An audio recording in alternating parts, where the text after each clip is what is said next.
Selamat sore semuanya. Selamat sore. Shalom. Shalom. Nah, saya sangat bersyukur kalau boleh ada dan bergabung dengan Woman Movement ini, satu yang luar biasa. Kerinduan yang sangat besar untuk bisa ketemu muka dengan muka sebetulnya ya. Saling ketemu, kita bisa sharing luar biasa. Tapi saya selalu bersyukur apapun yang terjadi dalam kehidupan kita saat ini semua yang terbaik yang Tuhan berikan. Bahkan di saat-saat pandemi ini pun kita bisa tetap bersyukur karena Dia Allah yang sangat luar biasa dalam hidup kita. Ya Allah yang sangat dahsyat dalam hidup kita. Nah, saudara yang dikasih Tuhan, para ibu yang terkasih, ibu-ibu yang dahsyat. Saya belum pulang kantor, jadi situasinya masih ada di kantor yang seperti ini. Dengan segala keterbatasan tentu saja. Saya rindu untuk kita bisa sama-sama untuk dengar kebenaran firman Tuhan. Kalau tadi sudah berdoa bersama-sama dengan Ibu Pendeta, mari kita juga mau sama-sama untuk kita belajar dari 1 Korintus yang ke-15, kita akan belajar di Woman Be of Victory. Wah, ini luar biasa ya. Saya akan share untuk slide ini, Be of Victory. Ini agak sedikit berbeda formatnya ya saudara, karena saya pakai laptop yang lain ini karena di kantor. Nah saudara, ada sebuah kebebasan ketika saya diberi tema ini, Be of Victory. Wow, jadi pemenang. Rasanya kalau saya tanya kepada semua ibu-ibu untuk jadi pemenang pasti mau. Nggak ada yang mau jadi kalah. Apalagi kalau lagi lomba nih ibu-ibu ya. Kalau lagi perlombaan entah itu hari apa aja pengennya menang gitu ya. Pengennya tampil, apalagi ada lomba apapun. Ini para ibu itu paling excited sekali untuk kita kalau bisa tampilin yang terbaik. Paling luar biasa, total habis dah kalau sudah sama ibu-ibu nih ya. Ya karena saya tahu ibu-ibu itu paling detil. Kalau misalnya kita mau lomba paduan suara gitu ya, mungkin kita udah berlatih, tapi tidak cukup berlatih vokal, ternyata ada hal yang lain yang sangat teliti diperhatikan, yaitu penampilan. Sampai giwang aja bisa jadi kembaran gitu ya. Sampai detil-detil gitu ibu-ibu itu, wah luar biasa gitu ya. Udah giwangnya kembar, nanti apa, scrubnya kembar, wah semuanya diperhatikan detil, ya sangat detil. Bahkan kalau memungkinkan riasan pun jadi sama, supaya harmoninya bagus gitu ya. Nah demikianlah detil ketika kita mempersiapkan untuk kita jadi pemenang. Ujungnya apa sih? Ujungnya kita mau jadi pemenang gitu loh. Ujungnya kita ingin tampilkan yang terbaik. Nah maka kita persiapan dengan detil luar biasa ya. Nah, bagaimana dengan hidup kita? Kalau kita ingin jadi pemenang-pemenang yang sesungguhnya di dalam iman kita, di dalam kehidupan kita di dunia ini, pastilah ada persiapan-persiapan yang luar biasa yang harus kita persiapkan. Persiapan-persiapan yang istimewa, bahkan detail-detailnya gitu ya. Kalau ibu-ibu tuh sampai detail aja hafal. Itulah yang membedakan ibu-ibu antara ibu perempuan khususnya ya sama laki-laki. Kalau pergi piknik, satu contoh nih ya, perempuan itu akan berpikir yang wah lebih detail, bahkan mungkin pisau pun kita bawa ya, alat makan kita bawa macam-macam di mobil itu komplit lah kita. Ya, kalau bapak-bapak laki-laki enggak, mau pergi mobil siap, bawa duit cukup. Nah, kalau kita enggak pasti. Ya, detail sekali. Nah, bagaimana saat ini wanita, yuk ibu-ibu, yuk kita perempuan, kita juga detail mempersiapkan untuk kita ini menang dalam perlombaan. Perlombaan apa sih yang sedang kita ikuti? Yaitu perlombaan bagaimana kita menang atas segala yang duniawi ini. Kita menang atas segala hal yang bersifat duniawi ini. Bagaimana caranya kita bisa menjadi be a victory? Kita akan sama-sama baca di 1 Korintus 15 ayat 57 sampai 58, Saudara. Saya rindu untuk kita sekali lagi berdoa, minta hikmat dari Tuhan ya untuk jadi pemenang, bukan perkara yang gampang, tapi bukan perkara yang mustahil juga ya.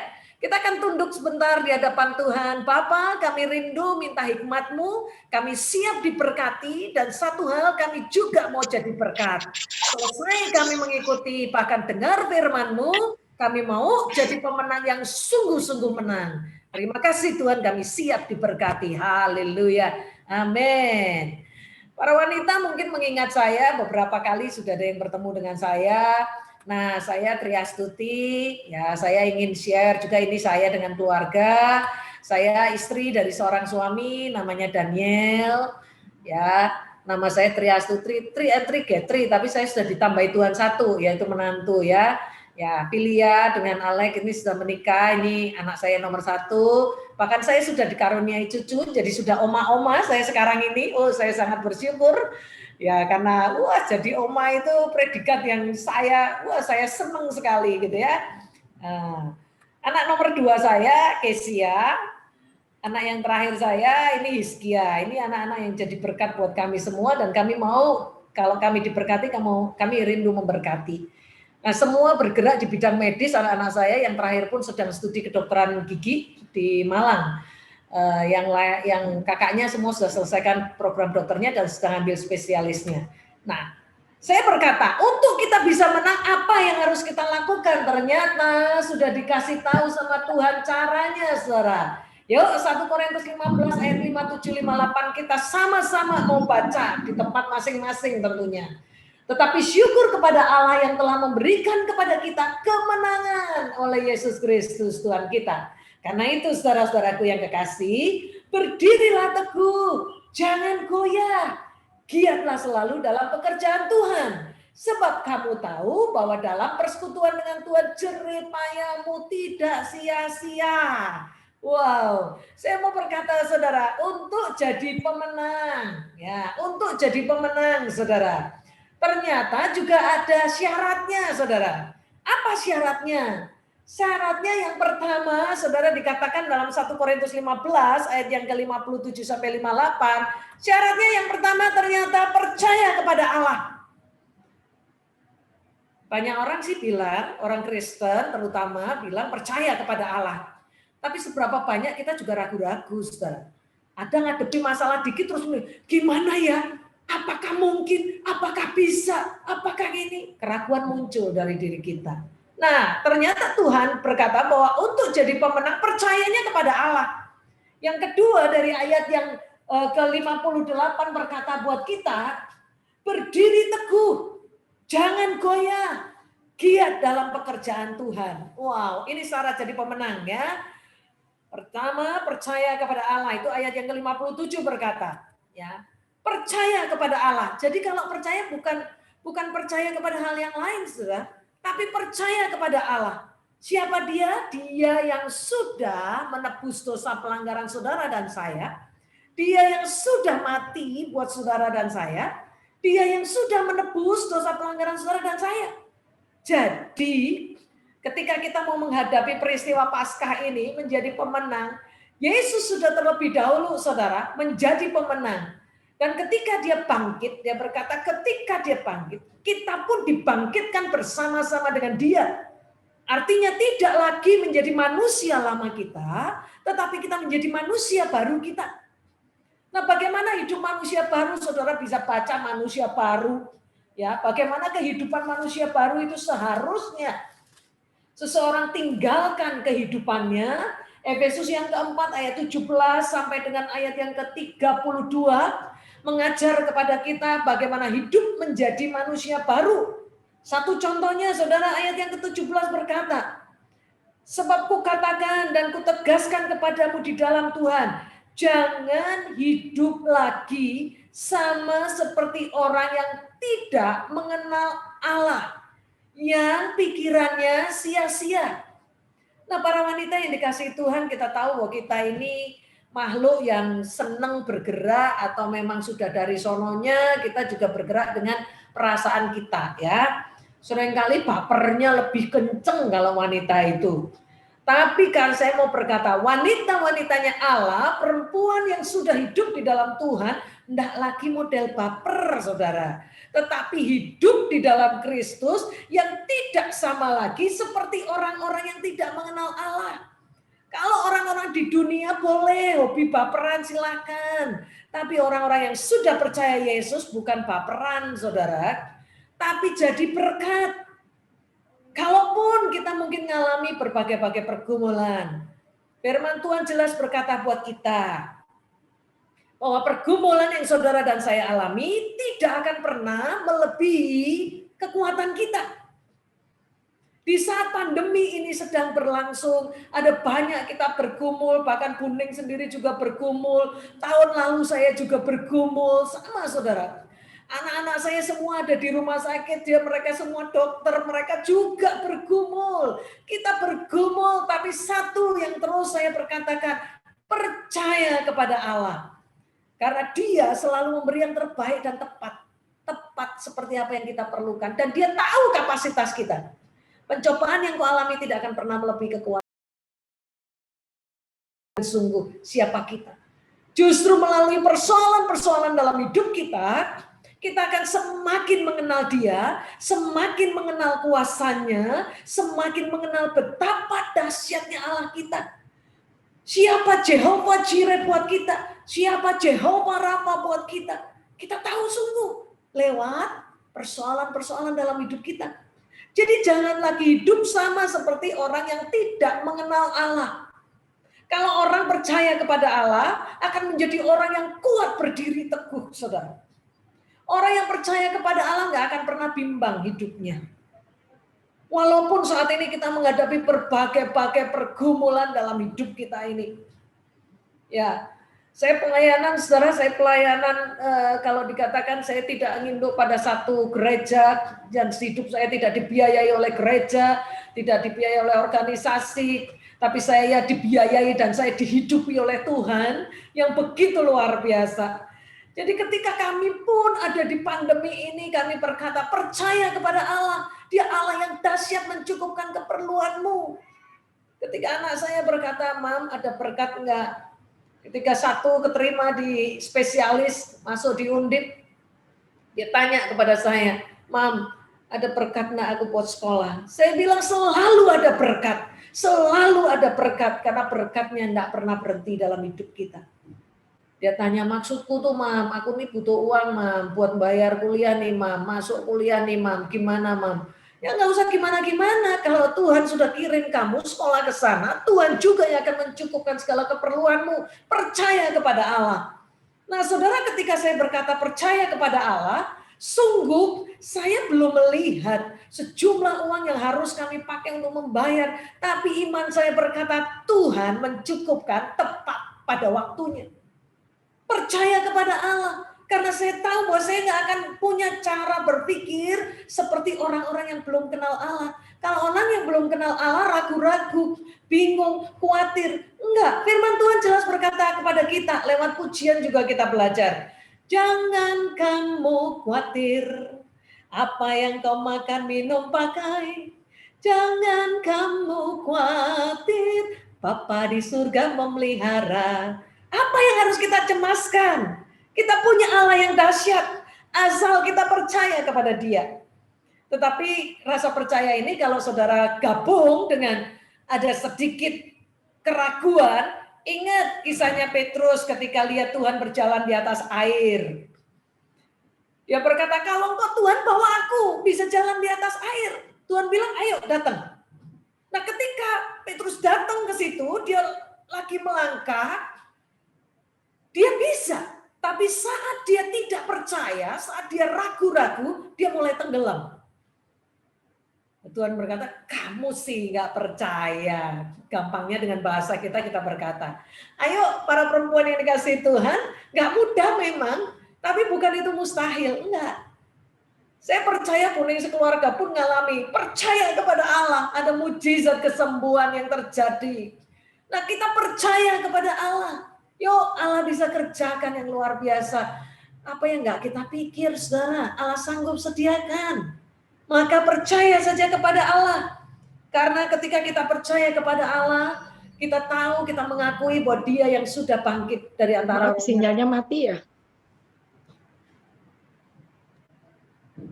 Halo? Sebentar Bu, sinyal mati Bu. Sinyal dari saya, halo? Ada kok Bu, ada. Jelas, Bu. Bisa ya? Oke, saya lanjut ya. Nah, Ya, Bu, lanjut. ya. Nah, jadi di situ saudara, kita mesti percaya kepada Allah. Maka dikatakan syukur kepada Allah. Ya, bersyukur kepada Allah yang telah memberikan kepada kita kemenangan. Jadi di sini kita bersyukurnya kepada Allah. Kita percaya kepada Allah. Jangan lupa untuk bersyukur karena apa? Karyanya yang begitu besar.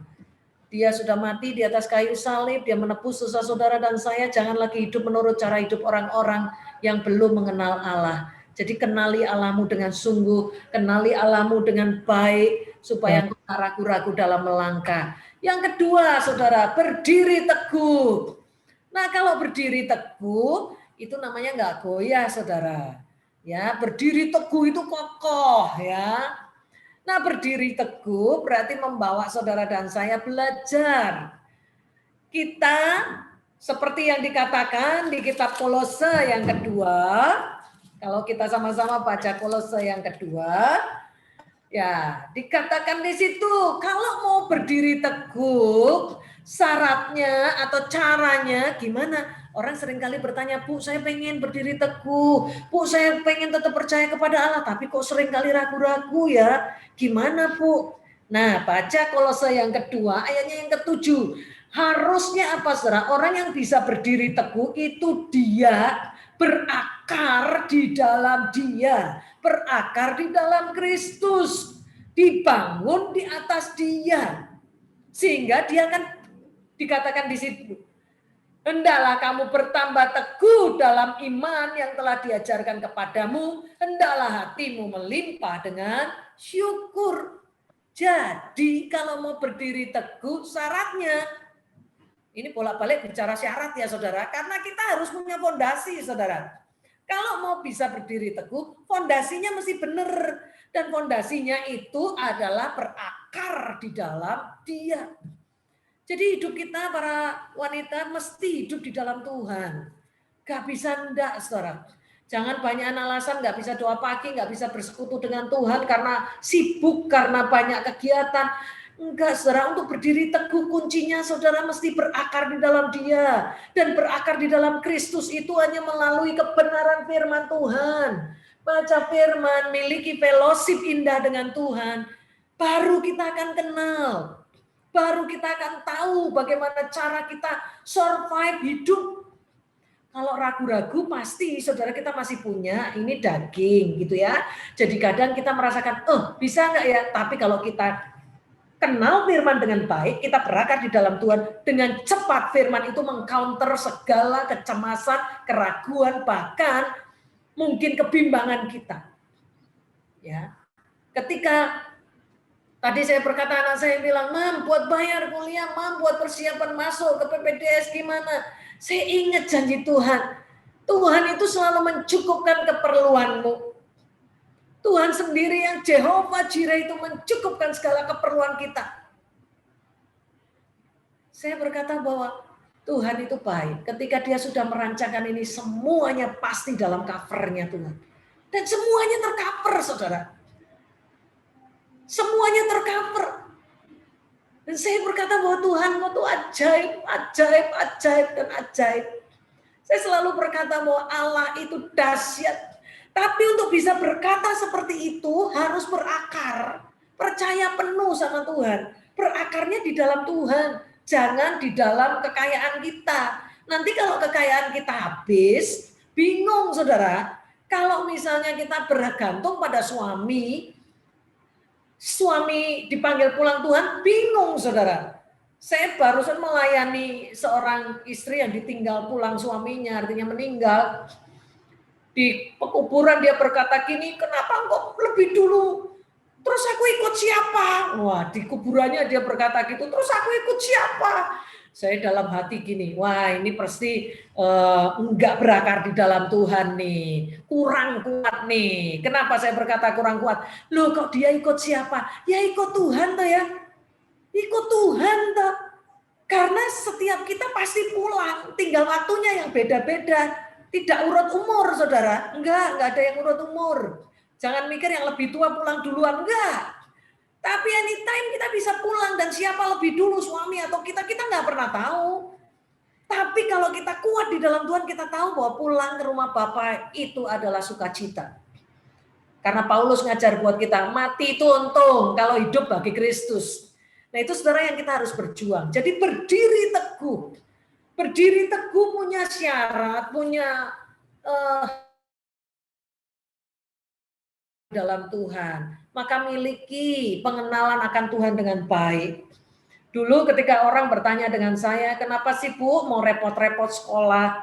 Orang ngomongin dengan saya terus, saya sudah punya anak, bahkan anak saya 3, anak saya yang kecil masih 8 bulan, saya sekolah ambil master untuk Christian Leadership. Orang tanya, Putri mau apa sih?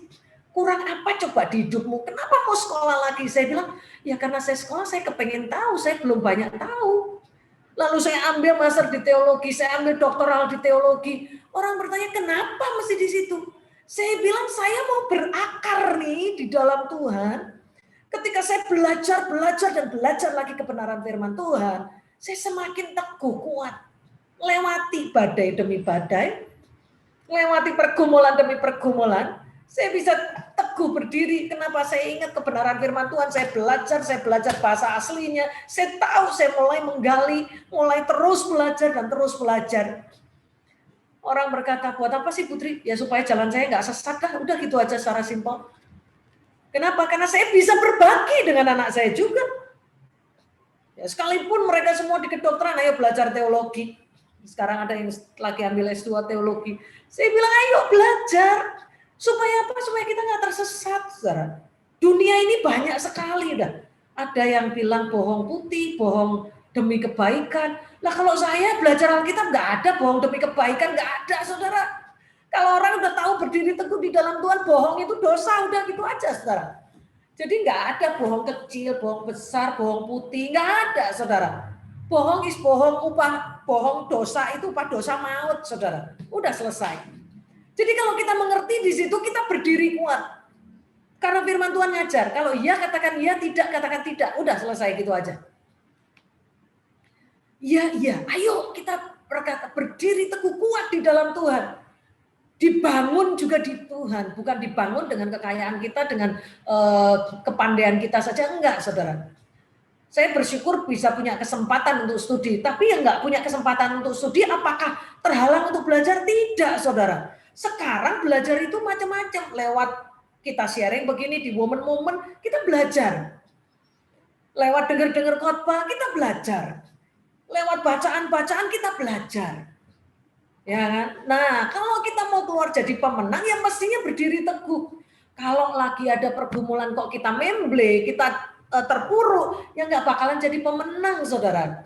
Maka dikatakan berdiri teguh. Supaya bisa berdiri teguh, punyailah akar yang dalam di dalam Kristus. Ya, saya pernah ngalami sakit yang orang bilang, ya udahlah, teman saya satu di Jakarta bilang, gila kamu mau operasi otak kamu dan kamu nggak ada suami, cuma ditungguin anak satu. Saya bilang, kalau memang Tuhan izinkan, kenapa tidak? Tapi memang Tuhan itu dahsyat ya, luar biasa. Saya berkata, saya tetap kuat di dalam Tuhan. Saat itu saya ingat betul bahwa saya masuk RSPAD itu hari Senin, hari Kamis itu saya harus mimpin retreat, salah satu retreat wanita gitu ya. Dan panitia itu pede banget, enggak nelpon saya lagi untuk menanyain gimana Putri siap gitu kan. Kalau Bundeng kan bisa ngene, sis ayo sis gini, udah tahu gitu ya. Oh berarti siap. Ini panitia enggak. Saya sudah posisi di rumah sakit, saudara. Pembicara retreat cuma satu. Saya bilang, Tuhan, ya udahlah aku nyanyi lagumu aja dah Tuhan. Tak ganti kalimat, saya paling seneng ganti-ganti sesuai kata hati saya, saudara. Saya bilang, ya tiada yang mustahil bagi Dia. Tiada yang sukar di hadapanmu, Yesus. Senin operasi, Selasa sembuh, Rabu pulang, Kamis mimpin retret. Sudah, saudara. Itu lagu anak saya bilang, ini mama ini rada-rada miring-miring dikit. Wes toh di dalam Tuhan tuh mesti kuat. Lah panitianya aja pede habis, oh, saudara. Ya berarti mereka doa kenceng banget. Mereka percaya saya bisa mimpin di situ. Dan Tuhan nyatakan yang luar biasa, saudara. Tuhan nyatakan mujizatnya yang dahsyat. Pagi saya itu Senin udah digeledek masuk ke ruang operasinya waktu itu di RSPAD. Dokternya sudah ketemu dengan saya dan sudah berkata, siap ya operasi, gitu ya, siap ya kita tindakan, gitu kan. Saya bilang ya sudah toh siap, sembahyang mbak, sembahyang toh ya, sembahyang kayak gitu ya. Jam 7 sampai jam 9 dokternya nggak masuk-masuk lagi, saudara. Giliran asisten perawatnya masuk, dia bilang gini, Putri, minta maaf. Dokternya minta maaf. Loh, kenapa dokternya minta maaf? Nih, otak lagi mikir nih. Dokternya minta maaf ini jadi ngoperasi apa enggak? Kalau enggak ngoperasi pasti ada dua pilihan nih. Daripada dioperasi, paling ya mati, enggak usah operasi aja deh, gitu kan bisa. Atau ada sebab yang lain, saya pilih sebab yang lain, aku pasti sembuh. Dia bilang tiba-tiba jempol dokternya ini bengkak, saudara. Nah ketika itu bengkak saya berkata, yes itu jawaban Tuhan, aku sembuh dalam nama Yesus. Wis pokoknya sembuh saudara. Ini selanginku tak copoti sendiri saudara.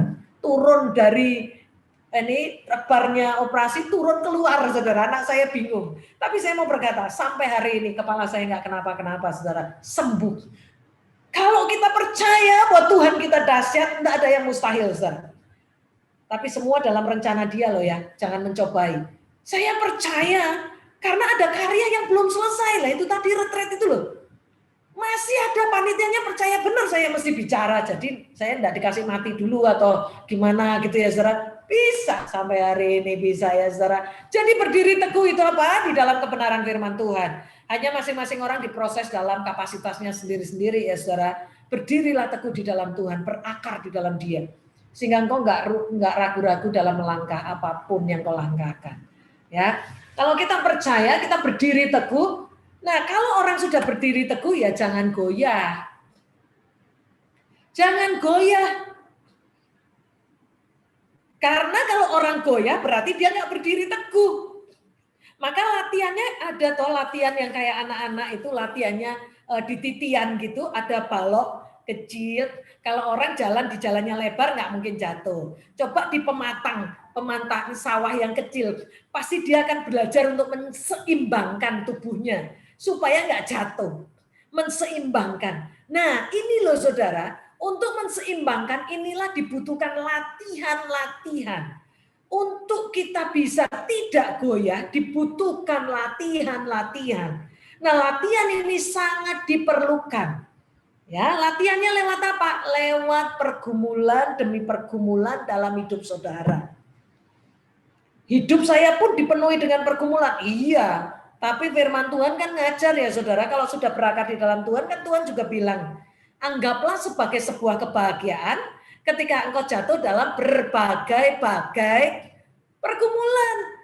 Jadi kalau saudara sedang punya masalah satu, nggak usah nangis saudara, nggak usah cengeng saudara, baru satu, minta lagi dua, minta lagi tiga, minta lagi empat. Kan semakin banyak persoalan, semakin kita melihat mujizat Tuhan yang luar biasa. Semakin kita lihat cara Tuhan menopang hidup kita. Semakin lihat bagaimana berkat-berkat Tuhan dicurahkan loh saudara. Dan saya selalu berkata bahwa ada kaki pergumulan, pasti ada kaki berkat. Ada langkah pergumulan, ada langkah berkat. Siapa yang mau diberkati, alami dulu pergumulannya. Berkat Tuhan pasti limpah. Dan ketika kita terima berkat Tuhan, kita nggak berhenti mengucap syukur, saudara. Wah syukur haleluya itu bisa naiknya nggak cuma 3 kali, 10 kali, bisa 50 kali, saudara. Haleluya bisa 100 kali, saudara. Karena apa? Gantinya kita bersyukur. Nah, saudara butuh latihan. Jangan goyah itu ada. Saudara, ya, contoh saya tadi, di pematang yang jalannya kecil, saudara pasti akan menseimbangkan tubuh ini. Yuk supaya bisa seimbang gimana caranya? Ya latihan badan ini perlu. Di goncang ekonomi, saudara berkata, hidup itu bukan dari roti saja, tapi dari kebenaran firman yang hidup. Yes, saudara nggak ragu kalau nggak punya beras. Karena apa? Hidup kita nggak cuma tergantung dari beras, ya kan? Hidup kita dari kebenaran firman Tuhan. Kalau Tuhan mau pelihara kita dengan berkat beras bisa enggak? Amat sangat bisa saudara. Dia tidak kurang akal untuk memberkati saudara dan saya. Tangannya enggak kurang panjang untuk memberkati saudara dan saya. Tapi ingat berkatnya itu tepat pada waktunya dan dia tahu yang terbaik. Saudara. Dia tahu. Maka setialah dalam perkara kecil. Yuk dilatih sedikit, jangan cengeng. Dilatih sakit gigi, haleluya. Jangan sakit gigi terus enggak bisa muji Tuhan. Masih bisa muji Tuhan. Haleluya, ternyata memang sakit Tuhan. Tapi engkau lebih lagi menderita sakitku Tuhan di atas Kalvari. Masih bisa mengucap syukur loh saudara. Ya kan? Nah saudara, ayo supaya jangan goyah. Yuk kita pasti akan dilatih kok, masa-masa latihan itu ada buat kita. Nah jangan takut saudara, karena Allah nggak pernah tinggalin saudara dan saya. Nggak pernah tinggalin saudara dan saya. Ya, jangan goyah. Kalau ada pergumulan, ayo. Seperti orang yang tadi saya berkata di pematang. Hampir jatuh, mulai seimbangkan, mulai seimbangkan, mulai seimbangkan. Mulai hampir ragu-ragu, mulai seimbangkan dengan kebenaran firman Tuhan. Yuk balik, yuk balik, yuk balik. Nah, makanya bersekutu, kita sama-sama bersekutu di tempat ini, bersama-sama dengan momen-momen itu membawa kita semakin luar biasa saudara untuk ada di dalam Tuhan. Jadi bukan rompian yang keluar dari mulut kita, tapi pujian yang keluar dari mulut kita. Tidak goyah berarti saudara dan saya hidup lekat dengan Tuhan. Seimbangkannya dengan apa? Dengan kebenaran firman saudara. Ya, nikmati Jehovah Jireh-mu, dinikmati. Jangan dengar kata orang, kata pendeta, kata putri. Enggak, saudara. Kata saudara. Seperti yang Ayub juga alami dalam hidupnya. Bukan dari kata orang, aku mengenal Tuhan. Tapi dari setiap hal yang terjadi dalam hidup Ayub mengenal Tuhannya. Ayub jadi tahu siapa Tuhannya. Nah, jadi yuk, saudara, kita juga jadi perempuan yang mengenal Allah kita dengan sungguh. Kenal Allah kita. Kalau kenal Allah kita, pasti kita taruh percaya kita nggak ragu-ragu lagi. Untuk mengenal dia, nah ini, firman Tuhan ini. Ini jadi makanan kita, saudara. Ya, kalau kita nggak baca firman, kita nggak memperkatakan firman, iman kita nggak tumbuh, saudara. Karena iman itu tumbuh dari pendengaran. Pendengaran akan firman Tuhan. Nah, berapa kali saudara dengar firman Tuhan? Kalau saya mau sesering mungkin.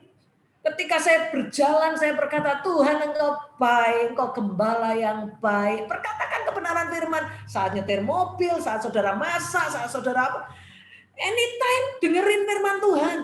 Bisa lagi denger khotbah, bagus. Kalau nggak lagi bisa dengerin khotbah, naikkan pujian. Karena itu akan membangun manusia rohani kita. Yang tadi loh, sudah mulai miring, agak miring. Aduh, hampir jatuh gitu ya, diseimbangkan. Nah, jangan khawatir, karena Tuhan yang memelihara hidup kita. Jangan takut di musim pandemi ini, karena Allah yang pegang kendali hidup kita. Pertama dari COVID ini begitu merajalela. Anak saya nomor 1 didinaskan di unit COVID. Jadi dia ada di garda depan. Pulang dia mukanya agak kuyu karena dia bilang dengan saya gini, Mam, aku masuk di tim COVID, Mam. Jadi aku ada di garda depan, Mam. Saya bilang bersyukur toh, kamu jadi pasukannya Allah di situ. Mama sebenarnya ngerti nggak sih COVID? Dia tanya sama saya gitu. Ya saya sih Mama sih nggak ngerti-ngerti banyak, tapi ya tahulah akibatnya. Nah iya itu Mam, terus aku gimana Mam? Ya nggak gimana-gimana, ya yuk hidup aja seperti biasanya. Karena percaya proteksi Tuhan sempurna atas hidupmu. Tuhan suruh kamu dulu sekolahnya di kedokteran. Anak saya ini, tepatnya anak mantu saya ini, dulu sekolahnya di UGM saudara, jurusannya teknik elektro saudara. Tapi 2 tahun di elektro, dia daftar di kedokteran Undip, keterima. Nah, akhirnya dia jadi dokter, lulus, nikah sama anak saya. Nah saya bilang, lah kamu aja ahli elektro disuruh Tuhan jadi dokter, pasti Tuhan punya rencana. Kalaupun sekarang kamu ada di garda depan untuk ngurus COVID, pasti Tuhan punya rencana. Karena Tuhan tahu kok bisa. Disitulah akan menyatakan bagaimana dia Allah yang menjadi proteksi atas hidupmu. Saudara, hari-hari saudara digoncang nggak? Digoncang saudara. Dia pulang cerita, Mam, temanku kena sekarang masuk isolasi. Pulang lagi besoknya, Mam, teman sejawat dipanggil pulang. Ya dia menyaksikan prosesi untuk mengantar teman sejawatnya ketika harus mengikuti upacara gitu ya saudara. Ulang, saya bilang apa? Kalau engkau bolak-balik ulang dan memperkatakan itu, imanmu akan semakin merosot. Kau akan semakin miring kapalmu.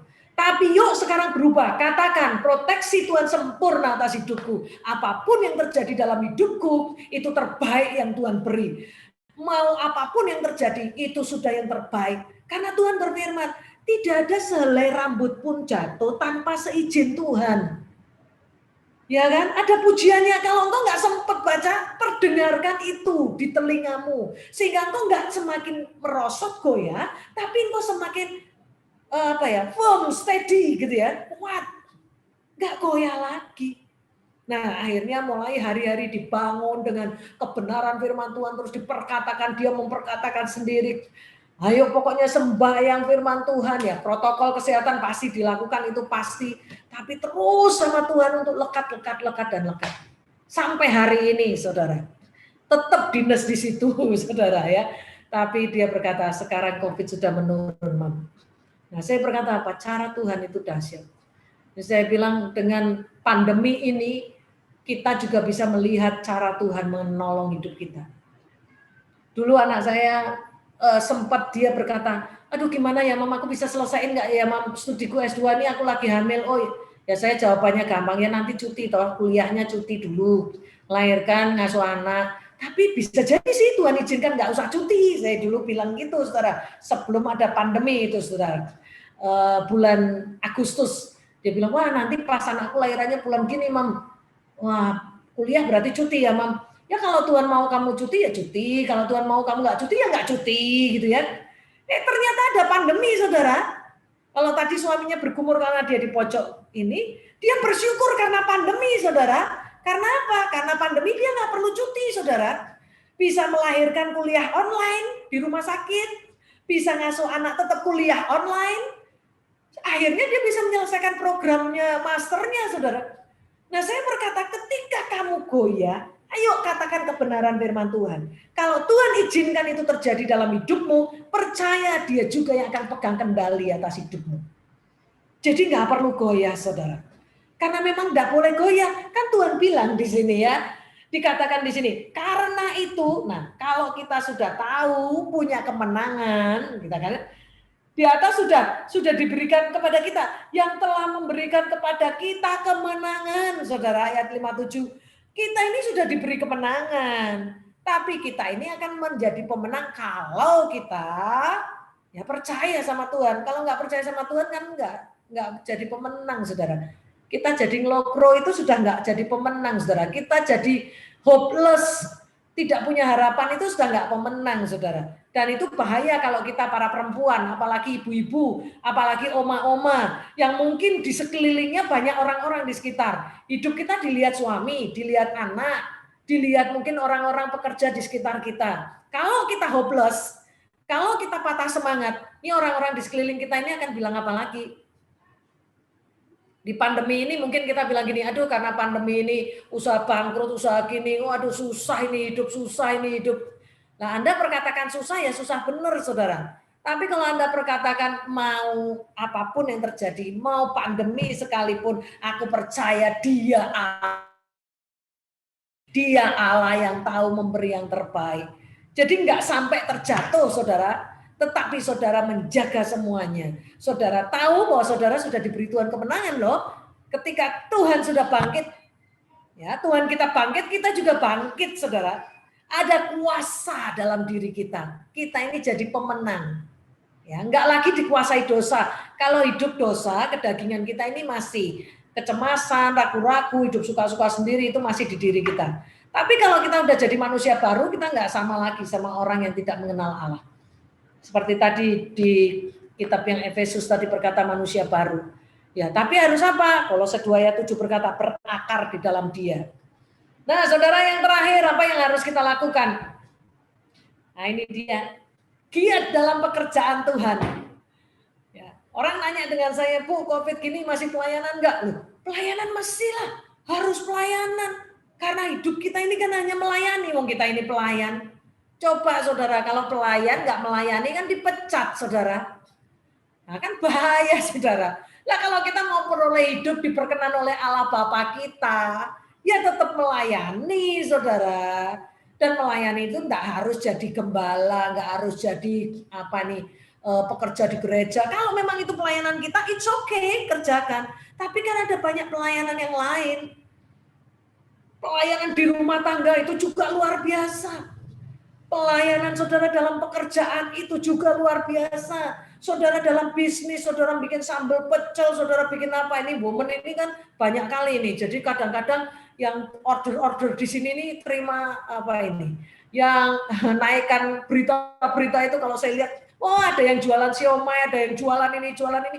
Ayo di situ pun itu kita giat dalam pekerjaan Tuhan. Asal engkau tekun dan naikkan syukurmu untuk setiap pekerjaan yang kau lakukan, engkau bekerja bagi Tuhan. Karena apapun yang kau lakukan, lakukanlah seperti untuk Tuhan.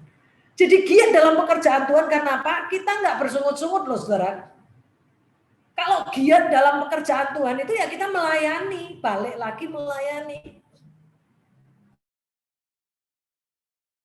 SMS dari Sis Ningsih, Sis 25 melayani ya. Saya ini punya satu saudara, kalau dibilang latah ya nggak latah sih, sudah jadi biasa.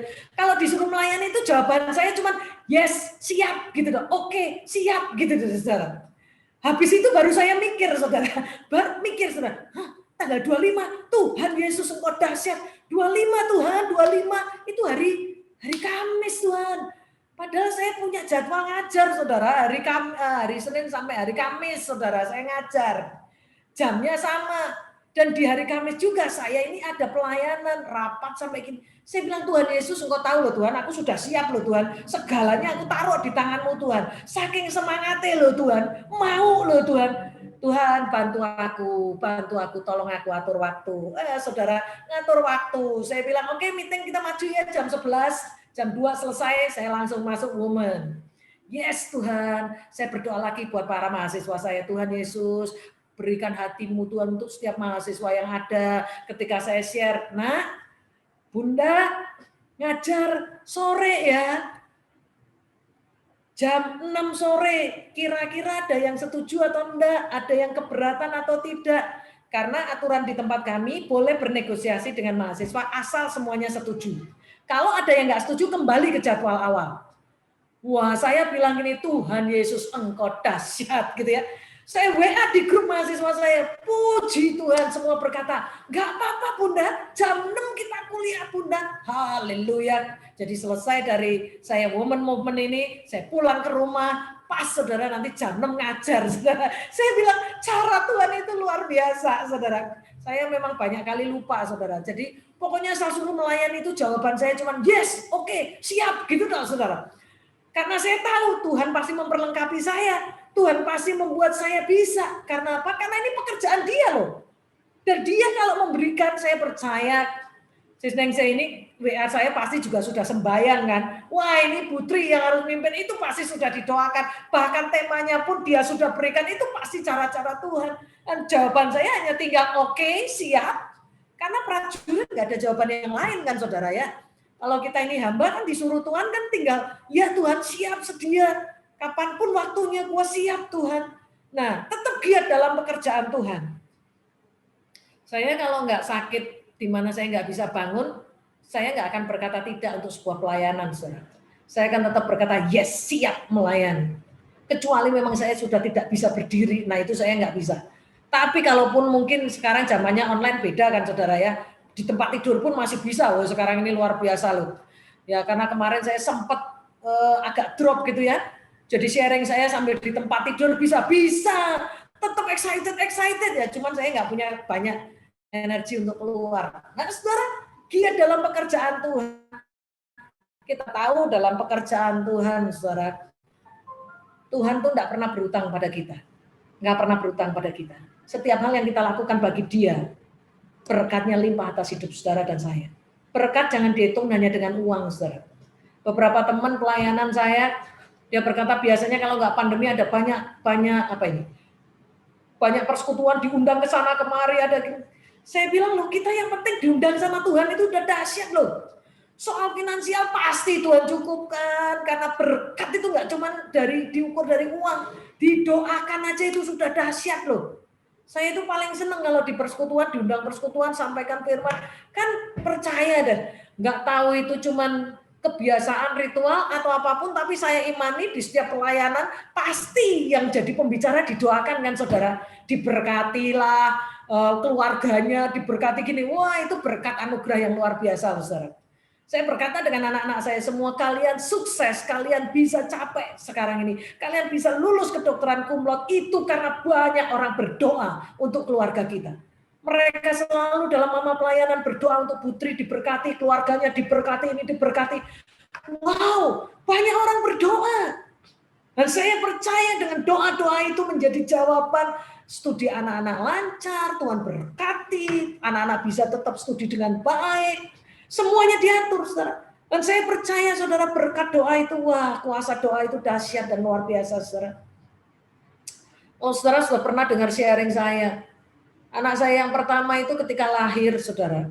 Bahkan ketika belum lahir pun sudah divonis dokter mati di kandungan. Tapi pekerjaan Tuhan luar biasa. Ketika dia lahir dia nggak nangis, tapi beberapa menit kemudian ada suara kecil dan akhirnya dia hidup, saudara. Dengan banyaknya alat di tubuhnya, dengan banyaknya hal yang harus dia alami. Di perkembangannya nggak berkembang sempurna seperti bayi-bayi yang lain, saudara. Sehingga dokter anak saat itu menasihati kami, bahkan berkata dengan kami, jangan terlalu berharap banyak. Kayaknya anakmu mengalami banyak kelemahan. Baik fisiknya, baik mentalnya, kemungkinan. Ya, dia berkata kemungkinan. Anakmu ini ke arahnya idiot. Saudara, siapa orang tua yang nggak nangis? Nangis enggak? Nangis, saudara. Tapi saya berkata bahwa Tuhan kau selalu memberi yang terbaik. Anak ini pun anugerahmu, dia anak terbaik, dia anak istimewa, dia anak yang sempurna dalam pandanganmu Tuhan. Orang lain mau pandang nggak sempurna silahkan, tapi saya berkata Tuhan kau pandang sempurna. Dan kami lewati hari demi hari, proses demi proses dalam hidupnya. Maka saya tadi di awal berkata bahwa ketika kita, saudara, tadi dikatakan di awal kita ada, kalau kita bisa berdiri teguh tuh ujiannya banyak pergumulannya, termasuk salah satunya saya bergumul untuk anak saya nomor 1. Banyak nggak bergumul? Banyak. Tangis, air mata, diejek orang, tetap bersyukur, memberkati orang. Yuk survive, saya berkata dengan anak saya, semangat.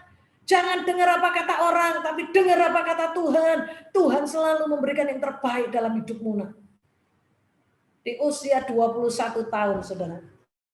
Orang-orang yang dulu bullying dia, orang-orang yang dulu meragukan dia, sekarang berkata, kok bisa ya? Kok bisa ya? Di umur 21 tahun, Filia, anak saya nomor 1, lulus Fakultas Kedokteran Undip, cum laude, saudara. Seorang bayi yang dulu kemungkinan akan bertumbuh ke arah idiot, Tuhan buat mujizat yang luar biasa. Dan disitulah saya mau berkata, giatlah dalam pekerjaan Tuhan. Karena Tuhan selalu memberi yang luar biasa buat kita. Maka percaya kepada Allah. Jangan tinggalkan Allah. Percaya kepada dia. Kalau dia memberi sesuatu yang mungkin gak nyaman secara daging, Tuhan punya maksud. Ya, sehingga kita kalau dengar firman Tuhan, kan tadi saya berkata, untuk berdiri teguh itu berakar di dalam dia. Berakar di dalam dia itu ngerti firman. Kan Tuhan bilang, dalam segala perkara Tuhan punya rencana. Ya udah, terjadi apapun Tuhan kau punya rencana yang lebih besar daripada apa yang aku pikirkan. Bahkan firman Tuhan berkata buat kita semua, segala perkara, dalam segala perkara Tuhan punya rencana dan semuanya mendatangkan kebaikan. Ingat saudara, mendatangkan kebaikan. Kalau sekarang mata jasmani kita belum melihat kebaikan Tuhan, percayalah, bawa mata rohani kita melihat kebaikan Tuhan. Jangan hanya terbatas di mata jasmani kita, tapi lihat dengan mata rohanimu. Maka giatlah dalam pekerjaan Tuhan. Nah, saya sangat bersyukur di tengah situasi yang saat ini pun dialami oleh keluarga Sis Ningsih, tapi dia tetap giat dalam pekerjaan Tuhan. Saya percaya semua anugerah itu akan ada. Saya juga mengalami ketika kakak saya di tahun lalu bulan November juga kena COVID. Saya berkata bahwa tetap melayani Tuhan, jangan pernah mempertanyakan kasih Tuhan, karena lewat itu semua Tuhan punya rencana yang indah atas semuanya, saudara. Tuhan punya rencana indah atas semuanya. Maka saudaraku yang kekasih di dalam Tuhan, ingat, Dalam persekutuan dengan Tuhan, jerih payahmu tidak sia-sia. Itu kata firman di ayat yang ke-58 yang C. Saudara, dalam persekutuanmu dengan Tuhan, jerih payahmu tidak sia-sia. Ingat saudara, pelayananmu, korban waktumu, korban hidupmu, nggak sia-sia saudara. Ya, maka kita yuk para wanita yang dikasih Tuhan, para perempuan-perempuannya Allah yang luar biasa, tetaplah melayani keluarga dengan sukacita, tetap melayani anak-anak dengan sukacita di tengah pandemi ini pun kita tetap bisa menjadi mewartakan kabar baik, mewartakan Injil kebenaran Tuhan. Yuk kita wartakan. Dan mari kita nggak pernah untuk berkeluh kesah karena kita berdiri teguh, kuat. Bukan keluh kesah, yang keluar dari mulut kita adalah ucapan syukur. Ya, karena kita punya Allah yang dahsyat, punya Allah yang luar biasa, punya Allah yang tidak pernah meninggalkan kita. Ingat, kita punya Allah yang tidak pernah meninggalkan kita. Tuhan hanya ingin kita percaya kepada Dia. Karena kita sudah diberi kemenangan. Karena apa? Karena Yesus sudah bangkit bagi kita. Kita sudah ditebus dari cara hidup kita yang lama. Kita ini umat pemenang. Jadi bukan lagi pecundang yang takut ngadepi persoalan. Enggak, saudara. Daud itu ngadepi Goliat gede. Tapi Daud berbilang apa? Engkau boleh pakai pedang, engkau boleh pakai perisai. Tapi aku datang dalam nama Tuhan. Udah, kita hadapi persoalan Goliat kita apa? Hadapi. Berdiri teguh, kita percaya penyertaannya sempurna.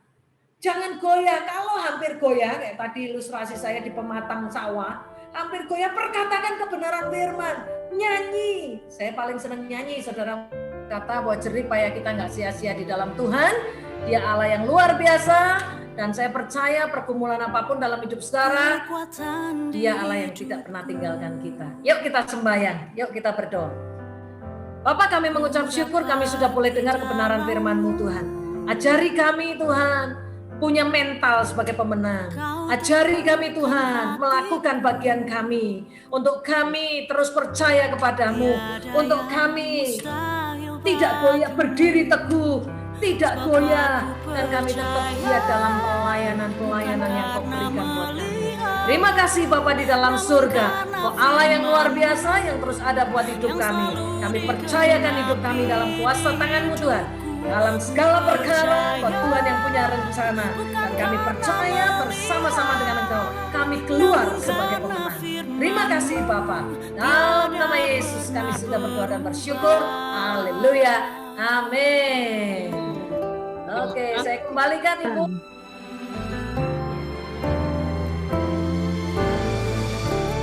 Kekuatan di hidupku,